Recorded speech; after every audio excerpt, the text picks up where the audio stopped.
தொகுதி மறுவரையறை தொடர்பான கூட்டு நடவடிக்கை குழு கூட்டத்தில் கலந்து கொள்ளும் விருந்தினர்களுக்கு தமிழகத்தின் பெருமையை நிலைநாட்டும் வகையில் அவர்களுக்கு பரிசாக வழங்கப்பட பெட்டியில் இருப்பது என்ன?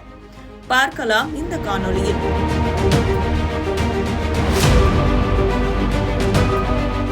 மத்திய அரசு 2026ஆம் ஆண்டில் மக்களவை தொகுதிகளின் எண்ணிக்கையை மறுசீரமைப்பு செய்ய உள்ளது. மக்கள் தொகை அடிப்படையில் மக்களவை தொகுதிகளை மறுவரையறை செய்தால் தங்கள் மாநிலத்தில் தொகுதிகள் எண்ணிக்கை குறைந்து நாடாளுமன்றத்தில் மாநிலத்தின் பிரதிநிதித்துவம் குறையும் என்பதால் தமிழகம் மட்டுமின்றி பல்வேறு மாநிலங்களும் மத்திய அரசுக்கு எதிர்ப்பு தெரிவித்து வருகின்றன.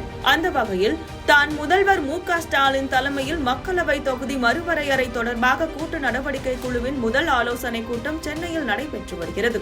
இந்த கூட்டத்தில் கேரளா, தெலங்கானா, பஞ்சாப் ஆகிய 3 மாநில முதல்வர்கள் பங்கேற்கின்றனர்.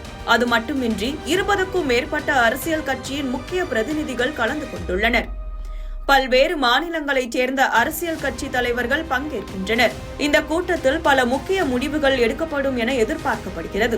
இந்த நிலையில்தான் தொகுதி மறுவரையறை தொடர்பான கூட்டு நடவடிக்கை குழு கூட்டத்தில் கலந்து கொள்ளும் விருந்தினர்களுக்கு தமிழகத்தின் பெருமையை நிலைநாட்டும் வகையில் பாரம்பரிய உடைகள் முதல் உணவுகள் வரை அவர்களுக்கு பரிசாக அளிக்கப்பட்டது.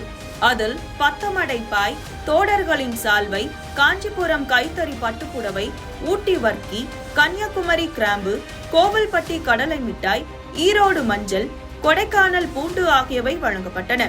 அது மட்டுமின்றி தமிழ்நாட்டின் சிறப்பு வாய்ந்த பொருட்கள் மகளிர் சுய உதவிக்குழுக்கள் தயாரித்த அழகிய பெட்டியில் அடுக்கப்பட்டு விருந்தினர்களுக்கு பரிசாக அளிக்கப்பட்டுள்ளது.